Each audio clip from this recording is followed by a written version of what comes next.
કાંટવાડ કુમાર શાળાનું વિશિષ્ટ ગૌરવ. કાંટવાડ ગામના દિવ્યાંગ બાળકે મુસ્લિમ સમાજનું ગૌરવ વધાર્યું છે.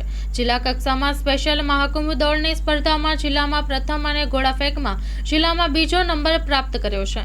Story report by Sabir Selot Kodinar. મારું નામ Rathod Rameshbhai, special educator, cluster Ghatvad, BRC ભવન કોડીનાર. આ બાળક આઈડી ડિસેબિલિટી વાળું છે, ઇન્ટેલેક્ચ્યુઅલ ડિસેબિલિટી. તે ધોરણ 8માં ભણે છે ઘાટવડ કુમાર શાળામાં અને 100 મીટર દોડમાં જિલ્લામાં ફર્સ્ટ નંબર આવેલ છે અને ગોળા ફેંકમાં જિલ્લામાં બીજો નંબર આવેલો છે. બાળક કયા ગામનો છે? આ બાળક ઘાટવડ ગામનો છે અને ઘાટવડ કુમાર પે સેન્ટર શાળામાં અભ્યાસ કરે છે ધોરણ 8માં. આ બાળકને પ્રોબ્લેમ શું છે? એને થોડીક મેન્ટલી પ્રોબ્લેમ છે, મગજની જો કે થોડીક લો ડિસેબિલિટી છે. આ અત્યારે જિલ્લા કક્ષાએ પ્રથમ આવ્યું છે, તો આના પછી શું સ્ટેપ છે? આના પછી ગુજરાત લઈ રમાશે રમત, એમાં એમના માટે લઈ જવું પડશે.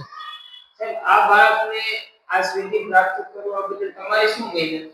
અમે સાહેબ એને કોચિંગ આપીએ છીએ, એને બધું માર્ગદર્શન આપીએ છીએ. બાળક, વાલી પ્લસ શાળાના આચાર્ય છે, શિક્ષકો છે, બધા પણ એને માર્ગદર્શન આપે છે. તાલુકાના બીઆરસી સાહેબશ્રી તેમજ જિલ્લાના કોઓર્ડિનેટર સાહેબશ્રી પણ અમારા આમાં પ્રોત્સાહન તેમજ મદદ કરતા હોય છે.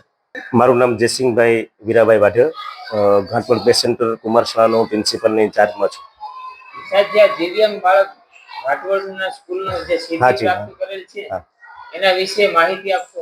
આ બાળક અમારી શાળામાં ધોરણ 8માં ભણે છે. તેનું નામ છે અગવાન નવાજ જમાલભાઈ અને બાળક છે જન્મથી એલડી કેટેગરી, કે જે વિકલાંગોની કેટેગરી હોય, લર્નિંગ ડિસેબિલિટી એટલે કે શીખવાની અક્ષમતા, એ અક્ષમતા બાળક ધરાવે છે. ઘરની પરિસ્થિતિ સાવ નબળી છે. એમના પપ્પા છે એ પોતે પણ વિકલાંગ છે, એમના પગમાં પણ પ્લેટ આવેલી છે અને એમના મમ્મી પણ મોટી ઉંમરના છે એટલે એ પણ અશક્ત છે પોતે. અને બાળકો બે છે એ પણ બિચારા હવે ગરીબાઈમાં જીવે છે અને બાળક વિકલાંગ છે એટલે અમે બને તેટલી આ બાળક આગળ વધે એટલે પ્રયત્ન કરીએ છીએ. હવે એ બાળકને સાહેબ ક્યાં લઈ જવામાં આવશે? હવે અત્યારે ઓલ ગુજરાત સ્પોર્ટ્સ ઓથોરિટી તરફથી જે આ સ્પેશિયલ ખેલ મહાકુંભ હતો દિવ્યાંગ બાળકોનો, એમાં અમારું બાળક છે, અમને ગર્વ છે કે અમારું બાળક ગોળા ફેંકમાં બીજા નંબરે આવ્યું છે અને 100 મીટર દોડમાં પ્રથમ નંબર આવ્યું છે. તો હવે સ્ટેટ લેવલની જે સ્પર્ધા થશે એમાં અમે આ બાળકને પ્રોત્સાહિત કરીને મોકલશું અહીંથી.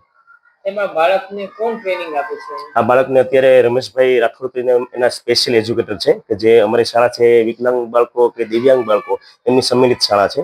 અમને એમાં સ્પેશિયલ જે રિસોર્સ ટીચર કહેવાય એ પોતે એમને શિક્ષણ પણ આપે છે અને કોચિંગ પણ આપે છે. સાથે સાથે અમારી શાળામાં નવી ભરતી છે ખેલ સહાયક તરીકે જે નવી ભરતી થઈ યોગેશભાઈ વાળા, એમને પણ અમે કીધું છે કે આ જે દિવ્યાંગ બાળકો છે કે જે રમત ગમતમાં આગળ છે, તો એવા બાળકોને તમે પણ તમારું પોતાનું કોચિંગ આપજો.